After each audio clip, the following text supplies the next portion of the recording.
Os trade unions, ou labor unions, como eram chamados nos Estados Unidos, surgem na Inglaterra durante a Revolução Industrial. A situação de trabalho durante a Revolução Industrial era das piores possíveis. Não chegava a ser trabalho escravo, mas as pessoas tinham jornadas de trabalho por volta de 13, 14 horas. As crianças começavam a trabalhar muito cedo, por volta de 5, 6 anos de idade. As mulheres tinham de trabalhar durante a gravidez, não existia aposentadoria, não existia praticamente nenhuma das chamadas leis trabalhistas, nada como férias, ou mesmo se você se acidentasse durante o trabalho, paciência, não trabalhou, não recebeu. Era uma situação tão complicada que a gente tem muitos relatos de capatazes com chicotes dentro das fábricas. Os trabalhadores tentaram diversas formas de tentar negociar com os patrões melhores condições de trabalho. A gente tem desde coisas como pessoas que atacavam as fábricas, como os chamados ludistas, a pessoas que simplesmente tentavam de alguma forma negociar com o governo, os chamados cartistas, que tentavam a aprovação de leis trabalhistas. Acontece que, provavelmente, a forma mais eficiente que se arrumou de forma de luta trabalhista foram esses trade unions. O que são os trade unions? Juntam todas as pessoas de uma mesma categoria. E isso precisa, para que funcione, realmente juntar todas as pessoas da categoria. Por exemplo, durante a Revolução Industrial, na época dos motores a vapor, esses motores precisavam de caldeiras para funcionar. Essas caldeiras eram coisas relativamente complexas. Você precisa controlar a pressão interna em cada um dos canos que sai da caldeira, a quantidade de lenha ou de carvão que vai para alimentar essas caldeiras, abastecer com água apenas no momento certo, e sem a caldeira, a fábrica inteira para. Para isso existiam os caldeireiros, pessoas que tinham essa especialização em fazer as caldeiras funcionarem. Seria equivalente hoje em dia às caldeiras como se fosse a eletricidade. Faltou luz em uma fábrica, seria equivalente na época a caldeira parar de funcionar. E aí os caldeireiros todos de toda a Inglaterra se unem e dizem que não aceitam trabalhar por uma quantidade menor do que um valor específico, ou com relação a condições de trabalho mesmo. Não aceitamos trabalhar em fábricas que tenham chicote, em fábricas que mandem a gente trabalhar por mais de 12 horas seguidas, fábricas onde se coloque crianças muito pequenas para trabalhar, fazem as suas exigências.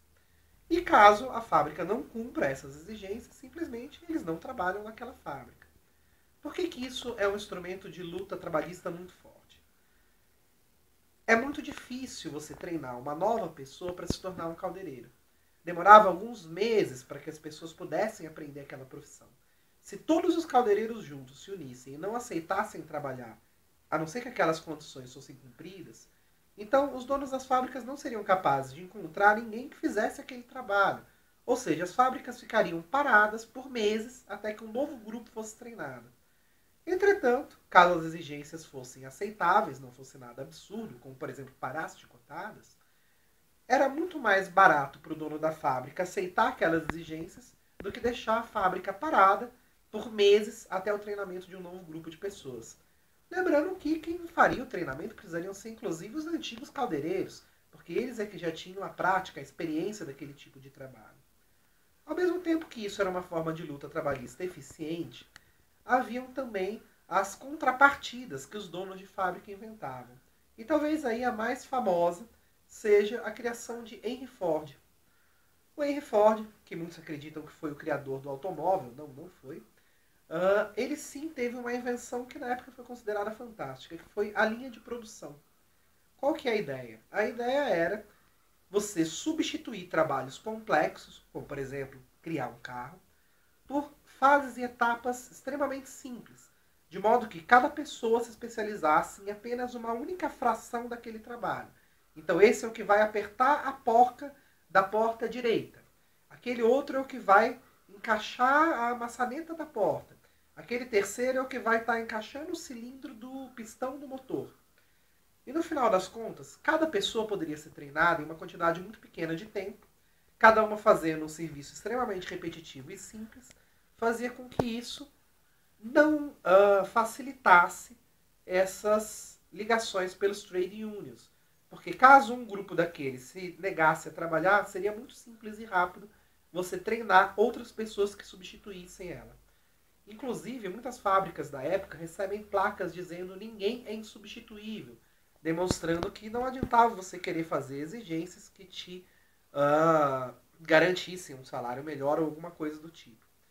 Isso vai fazer com que a longo prazo nós tenhamos faixas de salário muito diferentes para aqueles trabalhos que poderiam ser considerados especializados, em que os donos das fábricas não conseguem fazer com que aquilo tivesse um treinamento simples e rápido. Esses acabam conseguindo grandes negociações trabalhistas, conseguem trabalhos e condições de trabalho muito mais eficientes do que os outros que acabam sendo considerados uma mão de obra não especializada. Pessoas que poderiam ser treinadas em pouco tempo e, portanto, mesmo que todos se negassem a trabalhar, bastava você pegar pessoas na rua que não tinham emprego, treinar elas em alguns minutos para aquele trabalho repetitivo, e aí você fazia a coisa funcionar. Até hoje existe muito forte a ideia dos trade unions nos sindicatos. No Brasil, até hoje, no Brasil e no resto do mundo também, até hoje nós temos as negociações trabalhistas normalmente feitas através desses sindicatos. E esses sindicatos existem até hoje no intuito de também criar as chamadas greves. Os trabalhadores param de trabalhar como forma de pressão para querer algum tipo de negociação trabalhista. E aí, hoje em dia, existe uma intervenção do Estado, normalmente aqui no Brasil, que vai verificar se a greve é justa ou não. Independente disso, ela funciona como uma pressão para tentar fazer com que os trabalhadores negociem e acertem algum meio termo aí que facilite para os dois lados. Se formos imaginar hoje em dia, tivemos grandes avanços nessa área. Existe direito a férias, 13º, licença maternidade, aposentadoria, o que demonstra que os trade unions foram muito importantes para o avanço da nossa sociedade e para condições de trabalho mais humanas.